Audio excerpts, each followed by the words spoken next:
Welcome to the X Factor Real Estate Podcast, where we are simplifying the world of real estate one podcast at a time. I'm your host, Teri Hudson. Let's get into it. Welcome to the X Factor Real Estate Podcast, everyone. Thanks for joining us today. A few weeks ago, I put out on social media a poll of give me all your real estate questions. I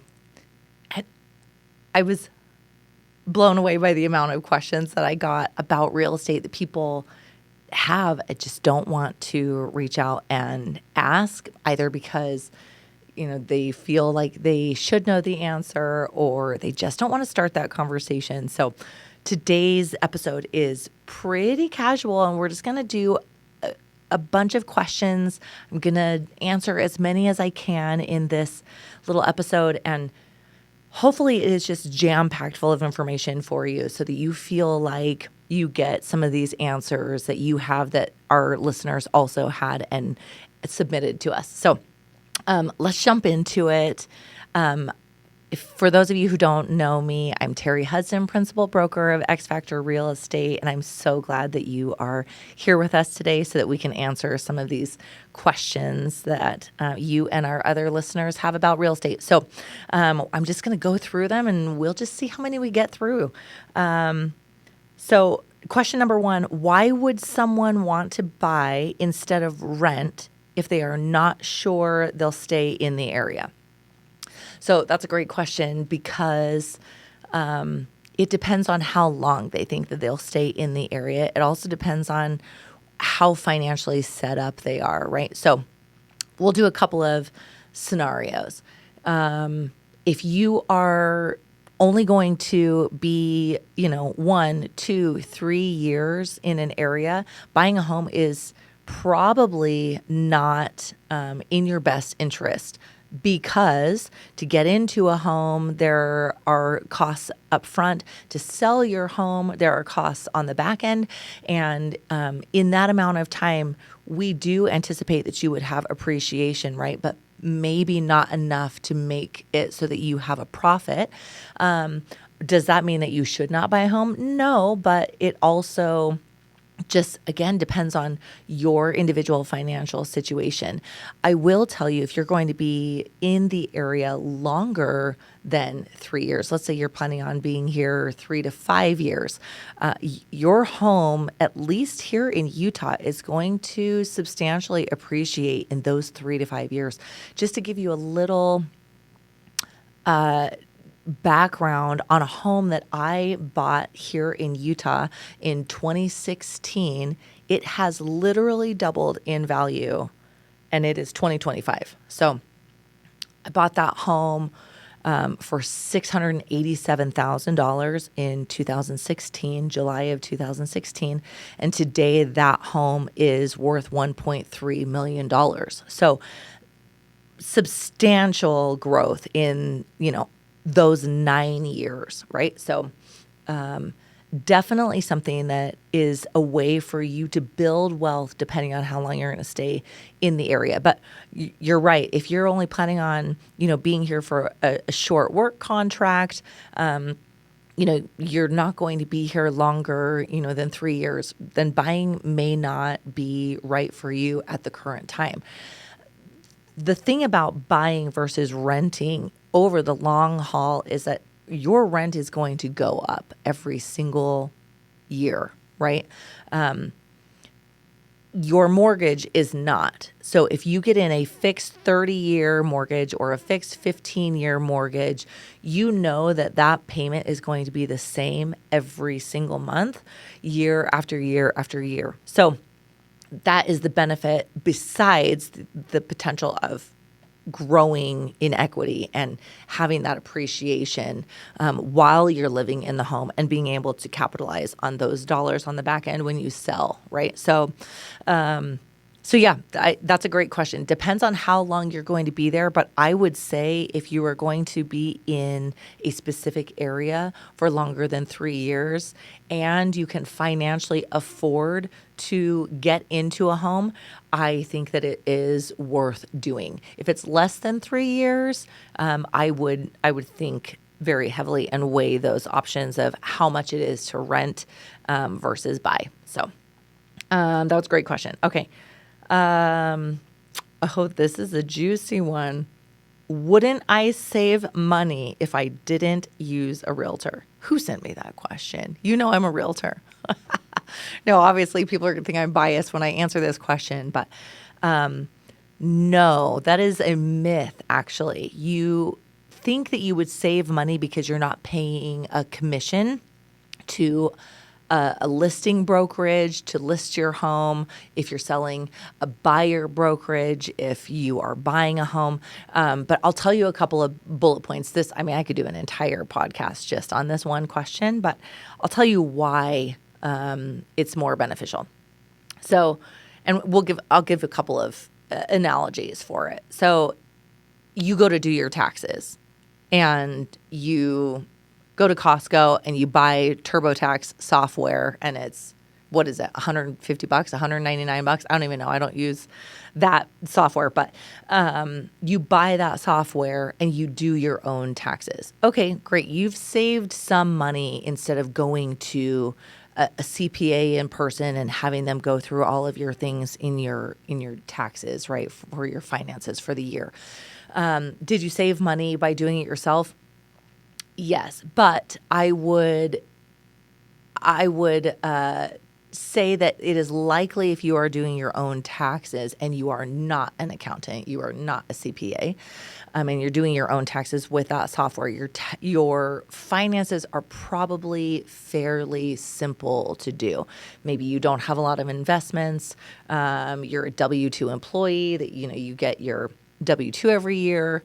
You don't have a lot of things that you're worried about writing off, all of those things.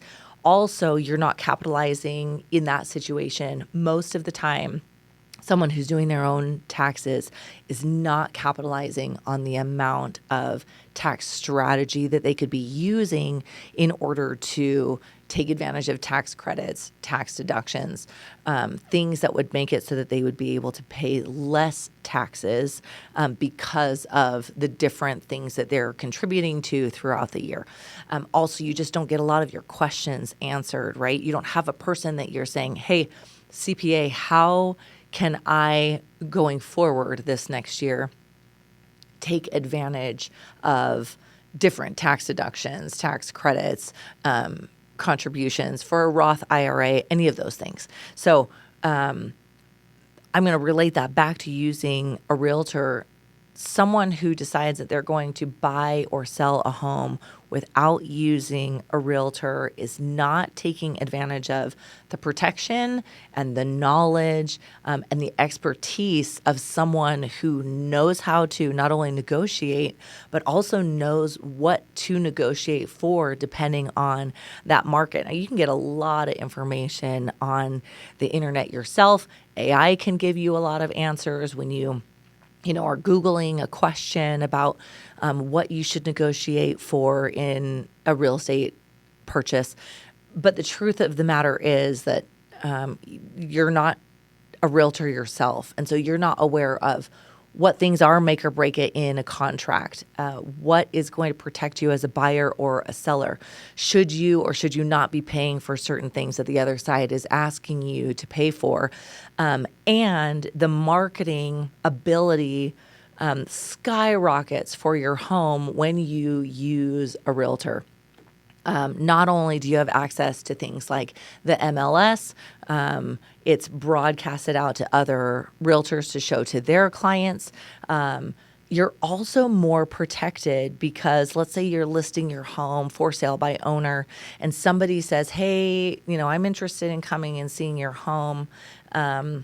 You step outside, they're going through your home. You don't know this person from Adam. Versus if it were listed, there's a realtor key box on there that only someone who has a background check, is a member of the board of realtors in the area. They are held to a higher standard of code of ethics, where they could not only have to, be responsible to the state for what they're doing, but also to that board association that holds them to a higher standard. So you're more protected in so many ways. They know how to market your home better. They know how to negotiate better.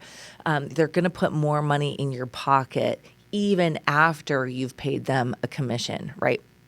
Another analogy to this would be representing yourself in court, right? Let's say you get sued and you need to go and stand in front of a judge and tell them why you are not wanting to, plead guilty or pay whatever you are, being sued for. You're going to hire an attorney, and depending on your case, you're going to hire a really good attorney. And why would you do that?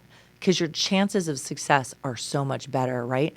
Such is the case with hiring a realtor for buying and for selling. You are so much better off having a professional in your back pocket and compensating that professional accordingly, right? Like, you get what you pay for. And how many situations in life do we see that? You get what you pay for. And not only because I am a realtor am I telling you this, before I was in real estate as a profession, I have bought and sold homes. And every time we have hired a realtor to be there as a professional that knows what they're doing in our back pocket.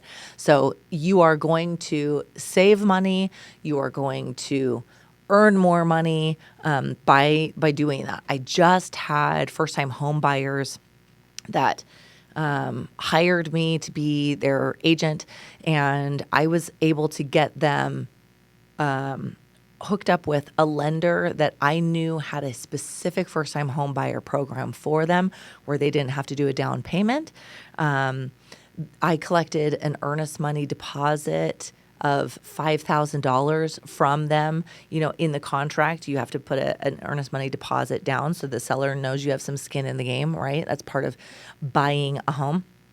I was able at closing to get that earnest money back to my buyers because I was able to negotiate for the seller to pay so much money in closing costs for those buyers that they were able to actually get that money back in their own pocket so they could put it towards, fixing up the yard when they closed on their home, furnishing their home, all of those things. They would have never been able to do that had they gone in on their own and not known that they could negotiate for those things and how to negotiate for those things that happened in that contract that I was able to use as leverage to get more from my clients as buyers. And that is the power of using a realtor, not only just a realtor, but a realtor that knows what they're doing because they're in it every day, doing it all day, every day. So again, I could do an entire podcast just on that question, but let's go to the next question. Do I really need to pay for a home inspection if the home isn't very old that I'm buying? Yeah, super good question. Yes, you need a home inspection. There are several reasons why you do a home inspection. Obviously, if you're buying an older home, the longer the home has existed, the more issues there are with the home, right? We know this. It's like an old body. We start to break down as we get older, right? And that's just how that goes, right? There's wear and tear on any home. The longer the home has existed, the more wear and tear there is on that home. So we would expect that from an older home, yes. On a newer home, it doesn't mean that there aren't issues that come up. Here are a few things that you may find in a newer home. Let's say 10 years or less, right? This home was built in the last 10 years. So in the last 10 years, we're going to make an assumption. We're going to make a lot of assumptions here for just a second, but we're going to make an assumption that the roof is good on a 10-year-old home because roofs typically last 20, 25 years, right? So we're going to say the roof is great. Let's talk about what was done in the home. Was the homeowner the past 10 years maintaining that home? Did they ever recalk the bathroom floor from their kids splashing water over the bathtub over and over again during bath time? And that has gotten a seal broken, and now there's water down there, and there happens to be some water damage or maybe some mold in there. that could happen very quickly on a home that is 10 years or less. Let's talk about radon. If you have a basement, now radon exists even if you don't have basements, but particularly we're going to refer to homes that have basements. If you're in an area like Utah where radon is prevalent and you have a basement, there is a likely chance that you have a high radon level in your basement. Now, what does radon do? Radon is a free of smell gas that accumulates in and settles in a basement. And so it is actually after smoking, after secondhand smoke, it's the number one cause of lung cancer outside of secondhand smoke or actual smoking. So we do not want people sleeping and living down in a basement that has a high radon level. You would not know that unless you did a radon test. So that's something that could exist, whether the home was brand new, 10 years old, 50 years old, right? So we want to test for that. Another thing that really should be tested is meth, that a lot of people don't realize is an issue.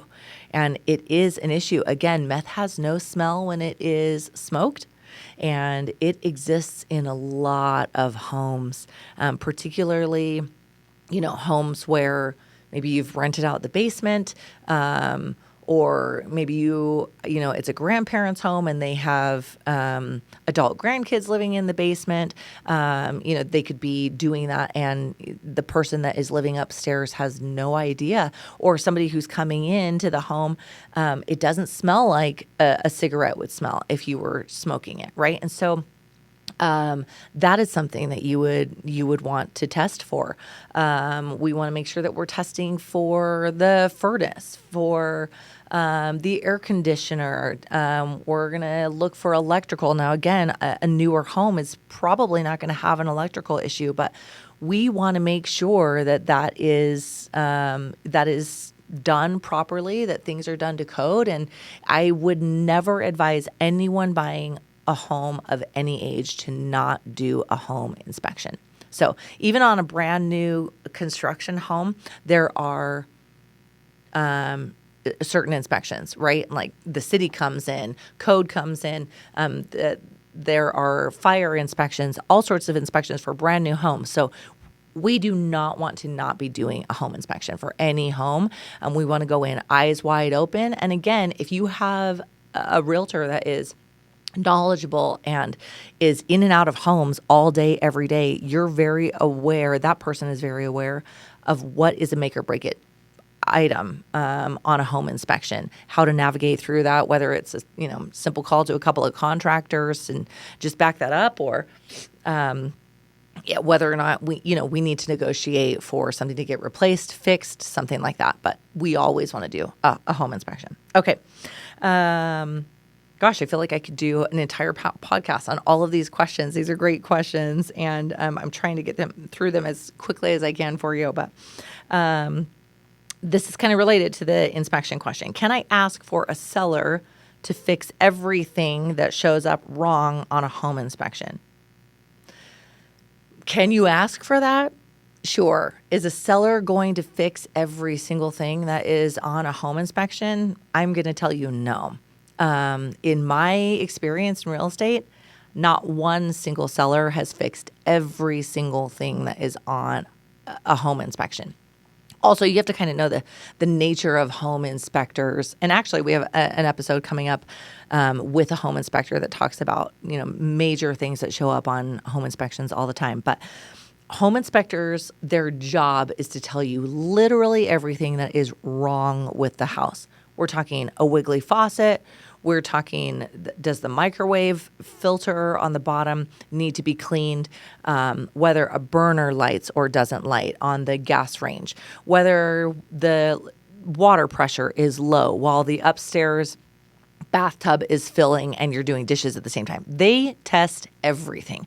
An inspector, a good home inspector, is in a home 4-5 hours plugging into every outlet to make sure if it's grounded, if it works, do light switches work, do three-ways work, can we turn the air conditioning down to a certain level and the heat up to a certain level? They are checking everything, pilot lights, you name it. So there are a lot of things that potentially could be off on a home inspection. And a home inspector is going to suggest, like, let's keep an eye on this. Hey, let's rotate your sprinklers on the outside of the home so that when, the sprinkler is going off, you're not getting hard water stains on your stucco so that over time you're not, damaging the stucco. Things like that, right? So a seller doesn't need to fix all of those things. Some of those are very simple that a new buyer of the home can go in and they can adjust and they can keep an eye on and they can watch those things. We want to ask a seller to fix or give a credit to the buyer for major things. So things that are going to cost the buyer a ton of money either right now or in the next year or two after purchasing the home. Let's say the water heater is 14 years old. A water heater typically lasts about 10 years. So if you have a 14-year-old water heater and there's no water softener in the house here in Utah and we have really hard water, you can almost bet that water heater is going to go out in a very short time frame after that buyer closes on that home. So we want to make sure that we're either negotiating for that to be replaced or a credit on the back end, or maybe we're going to make sure that the home warranty that we're negotiating for from the seller covers the replacement of a water heater so that you buy the home as a buyer and the water heater goes out 6 months later and you call the home warranty company that we negotiated for home warranty coverage for you that the seller paid for, and that home warranty company comes out and they replace that water heater for you. So there's a lot of different options, but typically we're not going to ask for a seller to fix all of those things just because, there's a slew of things that are just general wear and tear, again, on a home that aren't really make or break items in a contract. But those bigger ticket items, we want to make sure that we have honed in of how much it's going to cost, what the longevity of those things are, roof, furnace, air conditioning, things like that. Electrical, we want to make sure there's no electrical issues, plumbing, sewer, things like that. So the little things like, loose faucets or something like that, we assume that a buyer can go in and use a Phillips and tighten something up or fix something or recalk a bathtub, things like that. So we don't want to ruffle enough feathers where then we don't have alignment between buyer and seller in a purchase so that way we can't move forward. We want to make sure that we keep everybody, on good working terms. So we're going to just negotiate appropriately depending on what those things that show up on the home inspection are. Okay, let's go on to the next question. What's a typical time frame for a person to buy a home once they find one that they like? Okay. So I will tell you this year, for example, I had a first-time home buyer, a couple, come in to my first-time home buyer class that I teach at my brokerage. They came in, that was February 22nd is when that class was held, Saturday, the 22nd of February. And they closed on their first home on the 24th of March. So fast, right? It was amazing. I was so happy for them. They were through the roof, over the moon, excited. So if you haven't listened to my first time home buyer episode, make sure you go back. It's the very first episode of this podcast. But we're going to have you pre-approved before we ever take you house hunting. Okay, so we know that you have a certain threshold of buying power, right? We've talked with a lender. We know that you can cover the monthly payment of principal, interest, taxes, property taxes, and homeowners insurance, along with any other debts that you may have. So you've gone through that whole process. You've vetted everything through with a lender. You're pre-approved. We go house hunting. Today we find a house. You love it. It's in your budget. We are going to go make an offer. Excuse me for the itchy nose. We're going to go and submit an offer today. Okay, we're going to give them 24 hours to respond to our offer. Sellers love your offer. They accept your offer tomorrow. So tomorrow, I'm going to just so that I can kind of talk you through this. Let's say tomorrow, June 22nd, is when your home offer gets accepted, okay? Your offer on the real estate purchase contract. That's the 22nd. We are then going to give you a couple of weeks of what we call due diligence. That means you're going to be able to find out anything that you want to find out about the home. We're going to ask the seller to tell us anything they know about the home. If you want to ask the city anything about code or CCNRs. If there's an HOA, we're going to get all of those minutes, the budget for the HOA. We're going to get any of those regulations and what they allow for or don't allow for. We're going to get all of that information from the seller to you. We're going to do our home inspection. We're going to do any other sort of tests that we want to do. We're going to drive by the home a bunch of times. We're going to go in the home a bunch of times. During that due diligence period, figure out everything that we possibly can about the home. We're going to give you a couple of weeks to do that. So if our offer gets accepted tomorrow, let's say we're going to have our due diligence period through July 7th, because we're going to allow a few extra days because of July 4th holiday. Again, we're going to go through this as if this is an actual contract that I'm writing for you, okay? So July 7th, our due diligence is up, which means, are we able to get out of the contract at that point?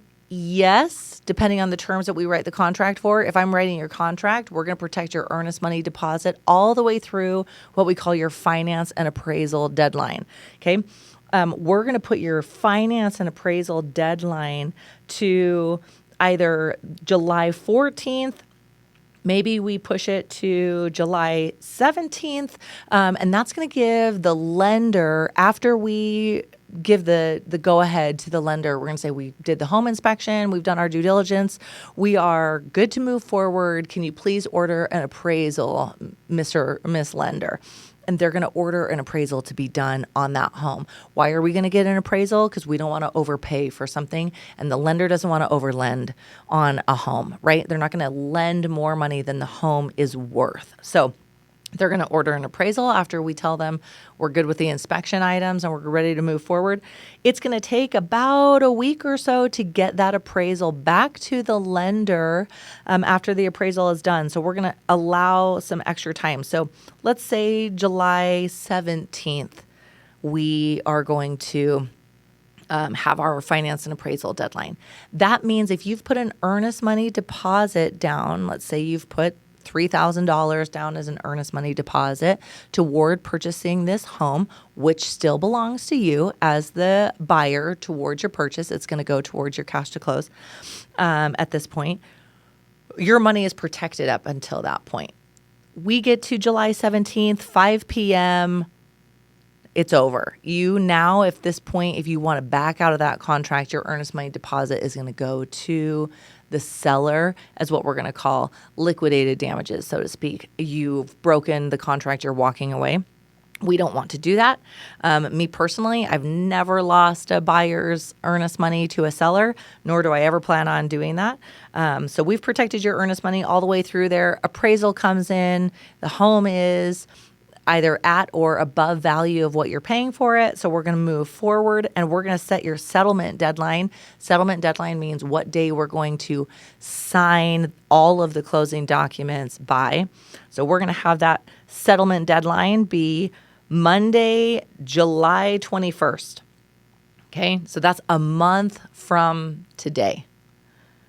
And you're going to sign closing docs, and then you're going to send your money to the title company, and the lender will send the loan money to the title company.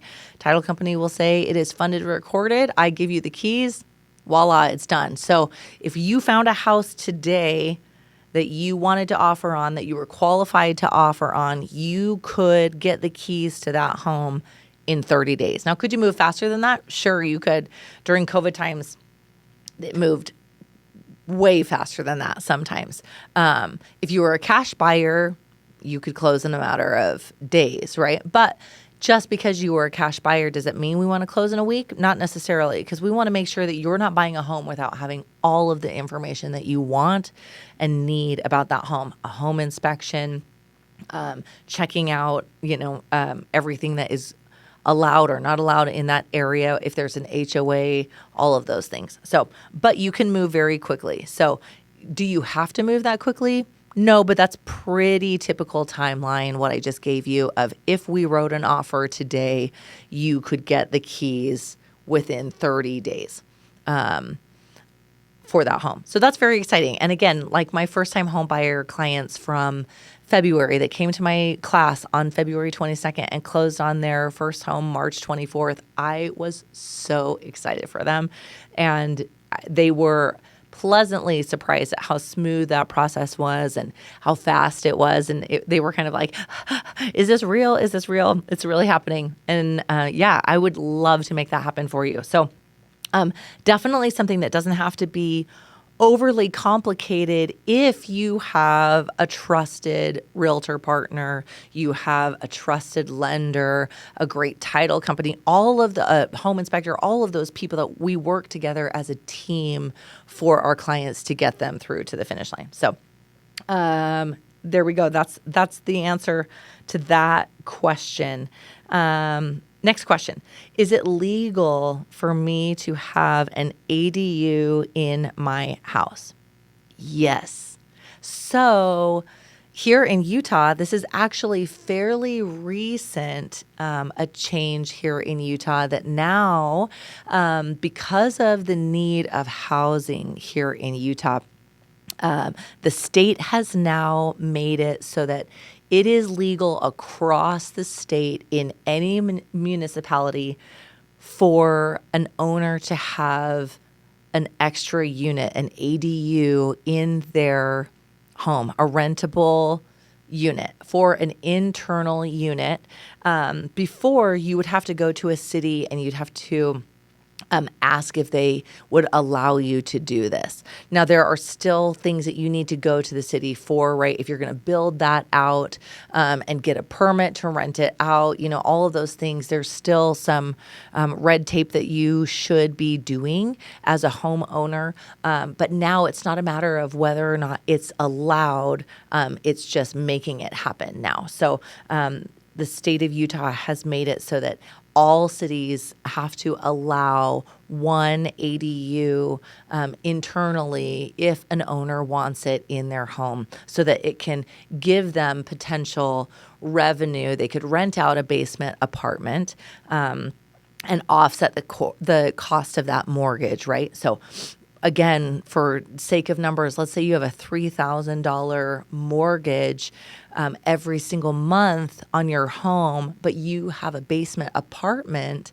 that you could rent out to an individual, a couple, a small family that could feasibly fit in there.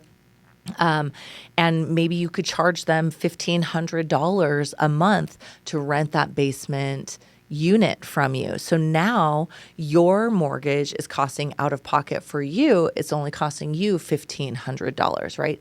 Your renter has now offset that cost, and it makes it a lot more affordable for you. And so particularly with first-time home buyers here in Utah that are struggling to qualify for a home, if there is a home that they are wanting to make an offer on and purchase, and there happens to be an ADU in the basement, that already has a renter in it, they can actually give that lease for that basement apartment, that basement unit. They can give that lease to the lender and say, hey, the home that we're wanting to buy is bringing in this much income every single month.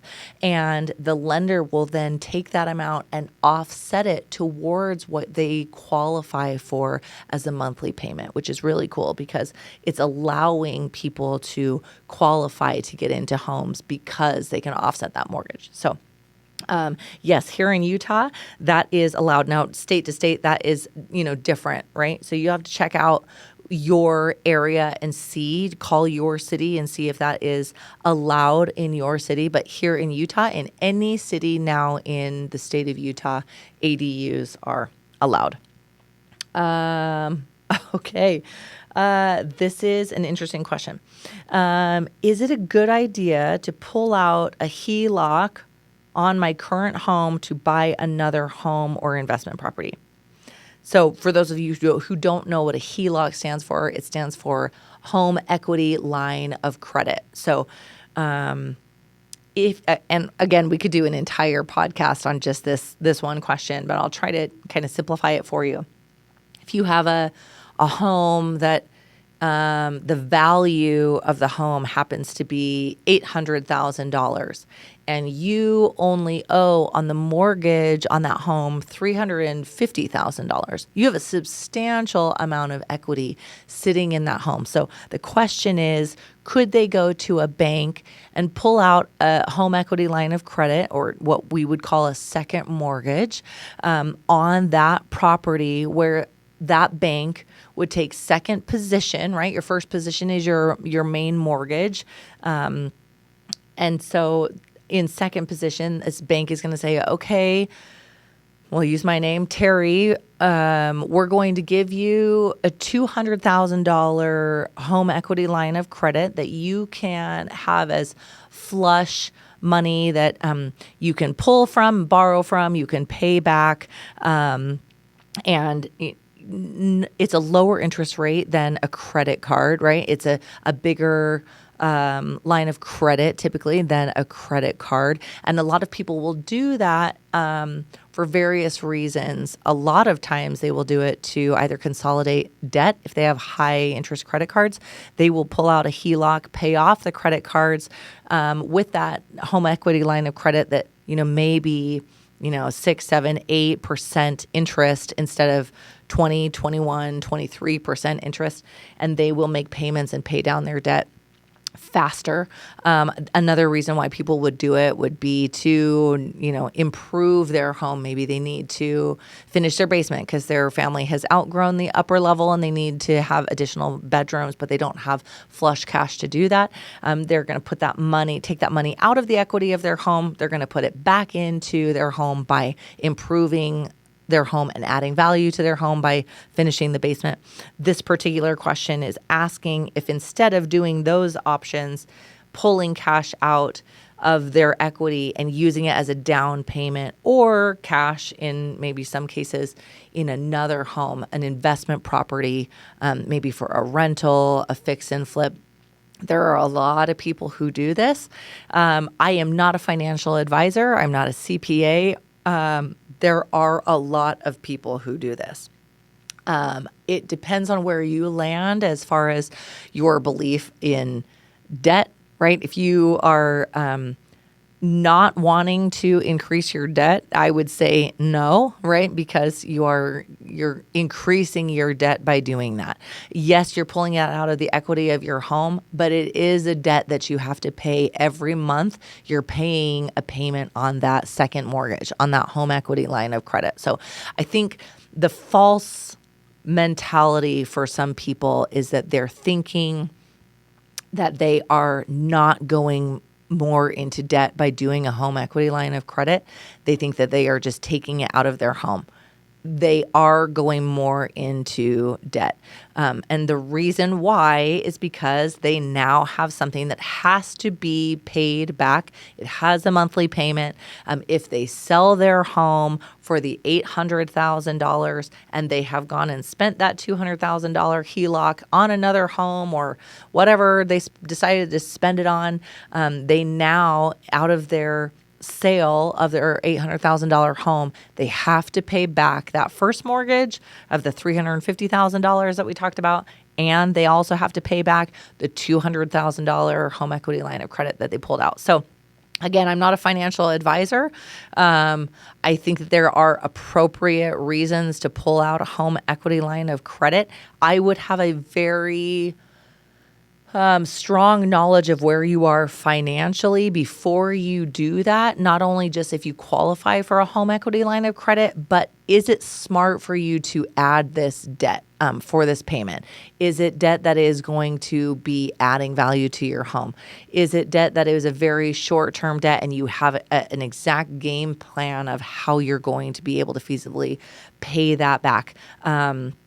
Talk to a CPA, talk to someone who is a financial advisor that could talk to you about the ramifications of doing that, of going further into debt and the reasons why you would or should not do that. So yes, you can do that. Again, be very, very careful when you are pulling equity out of your home and understand that it is coming out of your home, yes, but it is a debt that you are acquiring. So just make sure that you understand that very clearly and that you talk things through with people who understand that process and what that means, and know that you are adding an additional monthly payment when you pull out that home equity line of credit in addition to your regular mortgage. So kind of a roundabout answer, but just know what you're getting into if you do that. I'm not going to say it is or isn't a good idea because it depends on where you land again financially. And,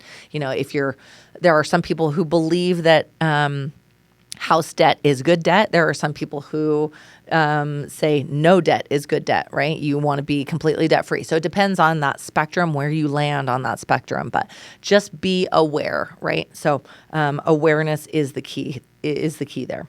Okay, here's our last question we're going to do today. Can I ever lower my monthly payment on a home purchase if I get a 30-year fixed mortgage? Yes. So I actually get this question a lot when people buy a home. The lender will say this is a 30-year mortgage, and they'll say, what if I don't stay in the home for 30 years? So again, you don't know what you don't know. There are no dumb questions. Ask any question. Ask it to your realtor, to your lender, to your CPA, all of these things. Ask the question. So this is a great question. If you buy a home today and you get a 30-year fixed mortgage, it does not mean that you have to stay in that home for 30 years. It does not mean that you have to keep that mortgage for 30 years. You have the ability every 6 months, usually, you have the ability to refinance if you wanted to. Now, you would have to qualify for that refinance, right? So you'll want to make sure that after you get in the home, you keep your credit on the up and up, and you make your payments on time. Late payments on a mortgage will stick with you for quite some time. So please don't miss your mortgage payments. Your mortgage payment is due on the 1st. It is late after the 15th, which means you're going to pay a late fee to the mortgage company if you pay it after the 15th. If you go past 30 days, and so, you have missed it that entire month of June. You did not make a payment. You made it on July 1st for June 1st payment. That is going to ding your credit, and it is going to stick on your credit for a minute. So make sure you don't do that.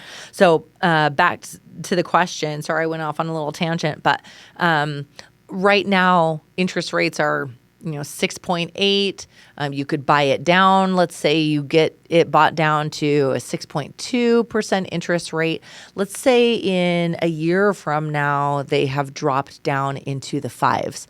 If you had a 5% interest rate instead of a 6.2% interest rate, you could save a substantial amount of money on your monthly payment. So that would not be a terrible idea to refinance that mortgage. So what would happen in that case is you would go to the bank, you would say, I'm interested in doing a refinance. I'm currently at a 6.2% interest rate. Current interest rate that I qualify now for is a 5% interest rate. They're going to say, great, we're going to save you this much money on your mortgage payment. They're going to restructure your whole loan, and you're going to now have a 5% interest rate. And maybe that is for another 30-year loan, which means it's amortized over 30 years. It doesn't mean that you have to stay in there for 30 years. It just means your payments on what you owe on that home are broken up into 30 years worth of monthly payments. So you can refinance that. And if a year from then they go down to 4.5, you could refinance again. You are not stuck in that 30-year fixed mortgage payment. The benefit of having a 30-year fixed mortgage payment or a 15-year fixed mortgage payment, if you wanted to pay off your home sooner than the 30 years, and you could qualify for that payment, is that you want a fixed payment so that, again, like we talked about on our very first question today of, rent going up year after year after year, that fixed mortgage payment does not change, right? So it's amortized over that 30 years or the 15 years. But that just means that it's broken out into those payments. And as you make payments, more of your monthly payment becomes a principal payment than an interest payment over those 30 years, right? But for 30 years, you know that every single month your mortgage payment is going to be the same. That's why you want a 30-year fixed mortgage or a 15-year fixed mortgage. You want a fixed mortgage. So that is why you want that. And then again, every 6 months, if you wanted to, you could refinance as rates come down. So you have a lot of people that when rates were, 3.5%, 3%. Sometimes they went down to 2.75 during those, 2020, 2021 years. People were refinancing their homes sometimes multiple times as those rates were dropping because it saved thousands of dollars a year for those homeowners in their monthly payments. So just know you want to get a fixed mortgage. You do not have to stay in that mortgage. You can sell your home. You can refinance your home. So as rates come down, and that's why it's a great time actually right now to buy, because interest rates are higher, yes, but you could also get a lot of benefits by buying now, right? You can negotiate down on price with sellers right now because it's a buyer's market. You can negotiate for seller paid closing costs, for repairs, all of those things. And after you're in that home, as rates come down, you've already purchased the home and now you can take advantage of the lower interest rates by refinancing. So anyway, that was our Q&A section for today. And I'm so grateful for the listeners that have put these questions in. Hopefully you guys found it very helpful. I would love for you to send me more questions. We will do these Q&A episodes every few weeks and just try to get as much content for you as possible so that we can just give you all of the information and just add a ton of value for you. So that's why we're here. I am so grateful for you listening, and I hope we have answered some of your questions. Again, send me any questions that you possibly have. I'm so, so grateful for you. And please don't hesitate to reach out. If I can do anything for you, answer anything for you, let me know what I can help you with so that we can get you home. Thanks so much. I'm Teri Hudson. Thanks for listening. We hope you enjoyed listening to this episode of the X Factor Real Estate Podcast. Thanks so much for being here and listening. It's been a pleasure making this podcast for you. And as always, if you have any questions, don't hesitate to reach out to us. Drop something in the chat. Let us know what you're interested in hearing about in the real estate world. I'm Teri Hudson, and I hope you join us for our next episode.